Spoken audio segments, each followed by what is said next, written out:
po kayo, possible, nakita nyo naman po yun siguro. Umiikot po ito, ano, tama? Sino nakapunta doon? Sino nakapunta sa inyo? Okay, congrats. Naglaro po ba kayo ng magnetic wire? Tapos ito? Ito manipis. Dapat 1 minute na ganyan. Ito, dapat umiikot siya ng 1 minute. Mahina na yung Ganyan ang gagawin namin. mahina na. Nadapigas eh. Pinanggawatan, sir. Paano pag pinalaw? Ano? Magnetic wire. Yan. Magnetic wire. Magnet. Battery. At least, di ba? Magnetic At least wire. mapaikot lang nila. Ganyan lang ang gagawin namin, sir. Mahina na. Ang daming mahinang wire. Hindi ba yun Ay, mahinang battery. Si kayo nanggawatan, sir. Ano yan? Oo. Ay, ito? Oo. Kanina lang. Sa ruler, initingkol ko. Arapan sa kanila. Okay? Ganyan lang yung gagawin namin, sir. Kaya lang. At anong, paano yan Alin na umiikot? sila linya? Para sa inyo, wala kayong magnet. Ako ang bahala sa magnet, pwede niya naman hiramin. Ay. Okay? Pwede naman ganito yung model. Pwede naman ganito yung model. With this wire, you make some coil out of your battery. Ikotin nyo siya ng ganyan hanggang maging ganyan yung forma. Compress nyo lang ito. Okay? Pwede siyang iganyan, itupin ng ganyan para maging compress. Yan o. Pag na-compress nyo siya ng ganyan, tapos gupitin ninyo. Then may balaybayan na siya, may bilog na ganyan. Balansihin nyo lang. Okay? Clockwise. Clockwise na ikot. Okay? Tapos, gawa nyo siya ng dulo sa dulo. Okay? Kung balatan nyo yung dulo, yun yung importanteng part. Tapos, gagawa kayo ng itong battery. Of course, your battery. With clip, paper clip, yung may hanger na ganyan. Okay? Lagyan nyo ng tape. Of course, tipan nyo na yan. Tipan nyo. Balaybayan. Tapos itong ginawa ninyo, i-shoot nyo na dyan. Nakaganyan yan, naikot. Tapos nakaganyan. Ay, Pahilamin ko kayo ninyo din yung magnet o yung mga magnet na nandyan available. Pag nilagay sa silong, dapat iikot na yan. Okay? The question there is, how is this principle being used? How this wire on top of this battery with the magnet rotates? What is the reason behind of the motion? Ano sa tingin po ninyo? Yan yung isang tanong ko din, now, if you cannot explain that, let's go back to the history. Okay? Ang mayroon ko sa akin dito, mayroon ko ako dito ang naitago na kompas. Ito po yung kompas na ginagamit po natin usually. This is very usable to the travelers in the ocean, mga seafarer, mga mangingisda. Kung may mangingisda ay parang social na mangingisda, no? Ayun, wala. Yung hindi na siya umaasa sa kanyang instinct, umaasa na lang siya sa device, okay? This can be useful. Now, if you do not disturb the compass by means of positioning it on top, just like this, medyo lagi mo na ganyan, automatic, i-compass mo na ganyan, ilagay mo na sa north. Automatic, the compass will always point to the video. directions of the north polarity of the earth. Since our earth is a giant loop of magnet na naglalabas sa malaking magnetic field. So, ganyan po siya. Okay? Now, tingnan ko muna yung pagkamaubos ulit na. Ayan, ang tanong, paano po ito nakakonekta sa compass at yung umiikot na motor? Noong unang panahon, wala pa itong mga setup na ganyan.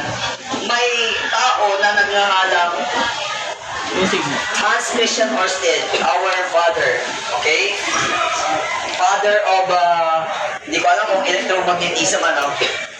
I cannot actually determine the exact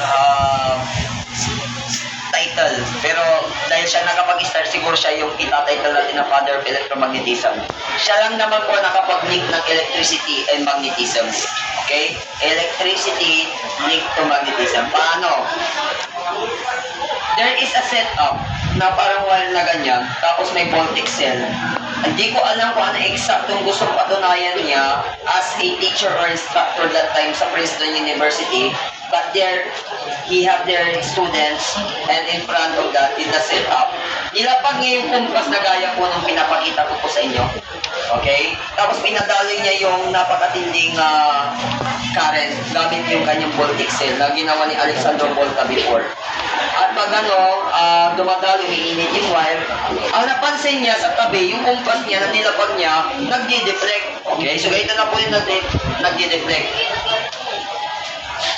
Paano ko ba ipapakita yan? Dito po natin ilagay kasi mas malapit dito.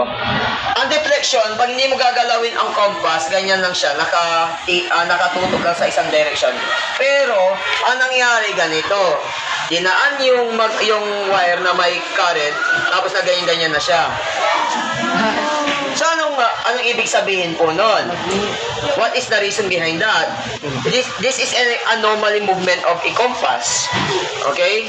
Hindi pwedeng ganyan ang compass. Dapat ang compass, pag walang external factor, it will just settle down and point into one particular direction. That is to point to the north polarity of the Earth. But then, it so happens in the setup, malapit lang yung wire na dinadaluyan ng current, and this thing happens to the compass.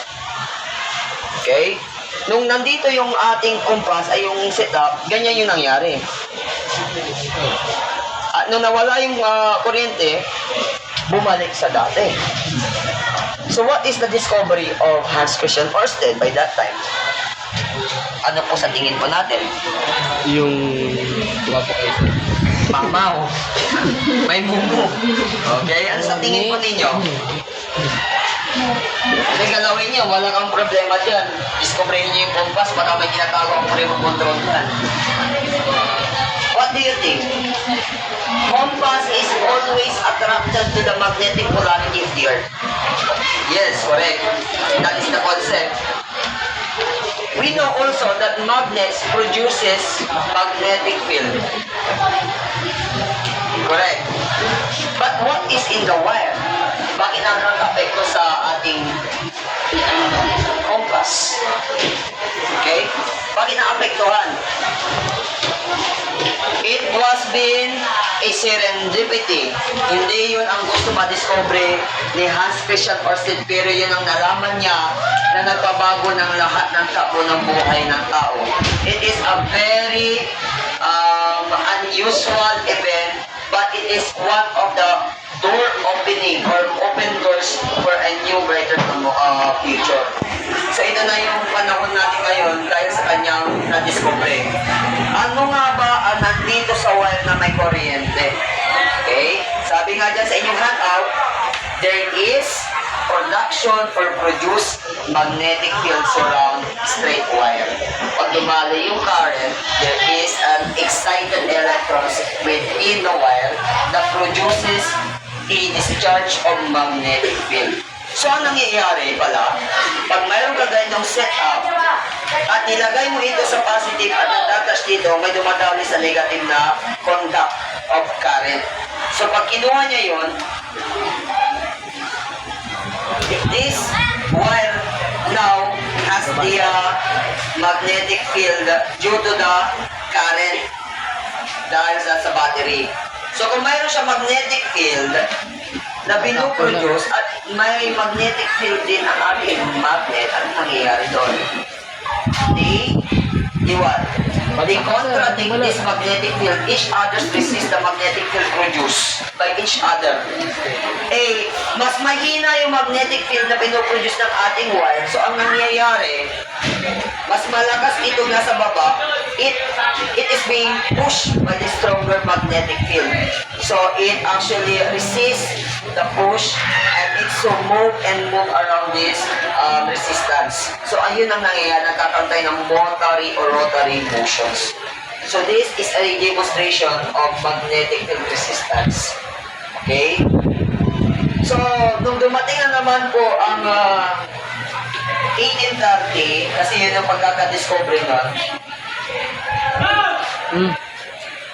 Ay, mali yan din. Kasama na ba? Makikukuhan yun.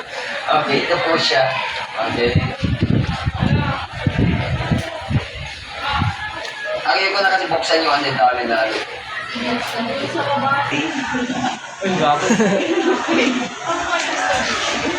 Yan. The father, sabi nga nila sa discussion before nung kami ay nasa college, father siya ng motors. Father of motors, how come? He's the one who discovered electromagnetic induction. How come how it become the father of these motors? So ganito yung paliwanag.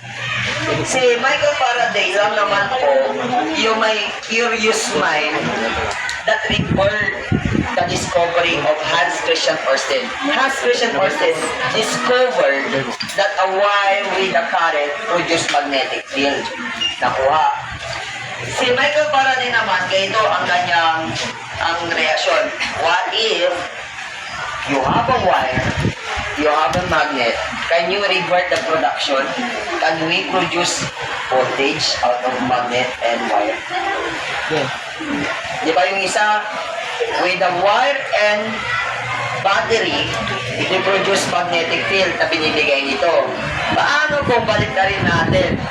We have magnet, we have the wire, we produce the voltage. Can we? So yun yung tanong dito. Okay? So paano? Now, his curiosity leads us to the development of the following. Nagkaroon po tayo ng generators. Yan. Nagkaroon po tayo ng transformer. At, of course, nagkaroon tayo ng tinatawag natin ng motors. Okay? Yung motors, ito na po yung sa electric fan, barina, grinder, and other things that run by coil and electrical devices and others.